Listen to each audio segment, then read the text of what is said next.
Welcome, Ildiko Enyedi, to Portugal. It's a pleasure and an honor to have you with us in Porto last 2nd May and today in Lisbon at Universidade Lusófona. Can you tell us a little bit about your feeling of being in Portugal with us and showing your films to the public in Portugal? It is especially nice to return to the University Lusófona because I'm first of all a filmmaker, but I was a really passionate teacher, professor of directing at our tiny Budapest university. Actually, some years ago I brought students here who became quite strong professionals. Meanwhile, one in Cannes, in Venice, some of them are really big shots now in Los Angeles. So when returning to the town and first of all entering the entrance of the university, it was such a touching feeling to time travel back to those days when I was here with students. But now in my real profession, filmmaking. You take much time to produce, to write, I can imagine, to work on your projects. We feel this time on it. The detail on the dialogues or the psychology layers. Can you tell me a little bit about it? The time it takes for you to think about the project, define it, and write, rewrite until shooting? It's really different for each film. My first film, actually most of my films, for most of my films, I made a long research. I took at least a year for the script.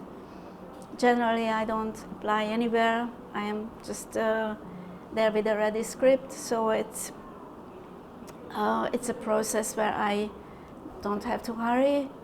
And then the big thing comes, the financing, and I don't think you will find any European filmmaker who says it's easy. It is not.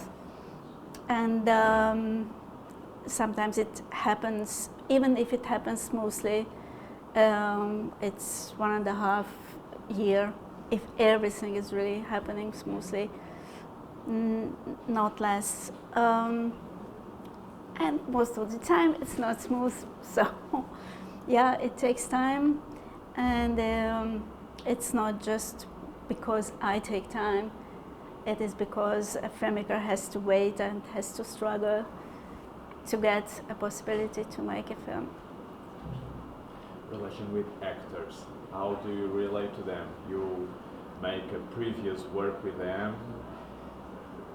talking about or working around the script, or do you just shoot with them? What is the space for improvisation during a shooting, for example, in your process?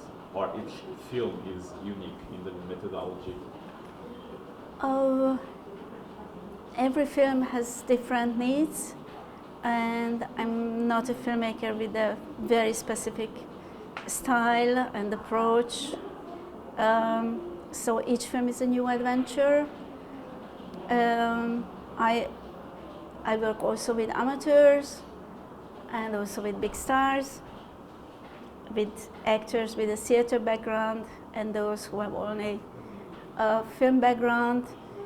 The tricky thing is when they are mixed, when they are in one film, it is generally more tough for the professional one, because a professional actor is used to give energy to the partner and receive energy from the partner. An amateur quite often can't provide that. And first of all, they are very, very special human beings, and I start with wanting to understand them, get to know them, how and when and where they feel comfortable, which are the zones where they close. And I just try to create with my wonderful colleagues, so the choice of the theme is a key here, a sort of safe hub for them, and give them the necessary inspiration for daring to be bold in this hub. So safety, but also giving them the wish to push to their limits. That's the ideal when it happens. And I must say most of the time it happens. So there is space for discoveries during the shooting phase, for improvisation. It change a little bit? It depends on the film. Here in during this visit, I showed 2 films. My very first feature film, where there were lots of improvisation, and one of my last films, which was very, very exactly written, many details even, and there you don't find any improvisation. Of course, when I have the cast, I make a last version of the script, which is already fitted to them, to their sensibility, and even in this case, on Body and Soul, what I show here this morning, I rewrote the certain scenes of the script when I got to know one of the actors there, a professional theater actress, although in her first cinema role, and an amateur were working together. So I really had to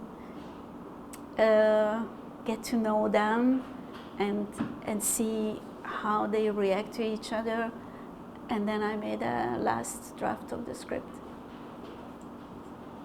In Porto, you deny that you saw yourself as a female filmmaker, because filmmakers are filmmakers, but I think in your films we feel a female gaze. How do you portray female sexuality, relations between men and women, etc.? Can you talk a little bit about it? I understand you don't want this as a category, female filmmaker, because it's distinguished from other filmmakers, but there is a female gaze on your scripts, on your vision.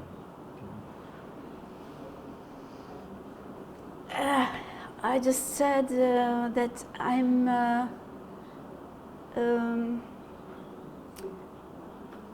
not the type of person, I'm not an activist. I have lots of respect to activists. I'm very thankful for them. I wouldn't be sitting here without them. I couldn't vote, etc., etc. I was, as I said before, at the beginning of my career, before '89, on the blacklist of the government. I was followed, etc. And even there, I decided not to be an activist against that power, because I felt that it would limitate me. So of course, I'm female, I'm Eastern European, I'm European, I'm of a certain age. I have lots of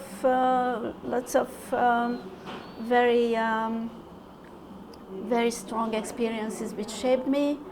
It's part of me, and I don't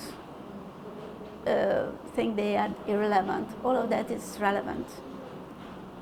My choice of the thematic of my films is not an activist choice.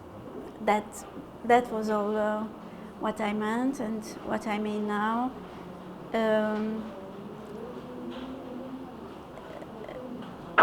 in any sense, and in gender politics, and unfortunately, I, after '89, I thought that certain political questions never ever will rise, and I will never ever speak about them in my life, and that we will do something really, really good, open, involving, because we won't be anymore an occupied country. And unfortunately, it's not the case, but I won't limit myself to focus on that, and I follow rather my curiosity. To finish, maybe, we started talking about university, your relation with this university, Universidade Lusófona, and let me ask you, how is your relation in this double role? You are a teacher and you are a filmmaker, so you are close to young students and young filmmakers, and at the same time, how does it fit your vision of cinema, your practice, your own work as a filmmaker? There are bridges, or do you feel it like it's separated fields? No, my former students, many of them, they became good friends of mine. Two of my last films I made with cinematographers who were my former students. I just hope it would be more easy for them. It's not easy. It's not easy, and I know from experience how destroying it is when you have a lot of energy. You want to make something, and you can't. You don't get the financing. You don't get there. It's very tough. And now I think all over Europe, the financing for culture, the support is diminishing, and I think the best investment a country can make is to invest in culture and in science. Thank you very much, Ildiko Enyedi. Okay, thank you.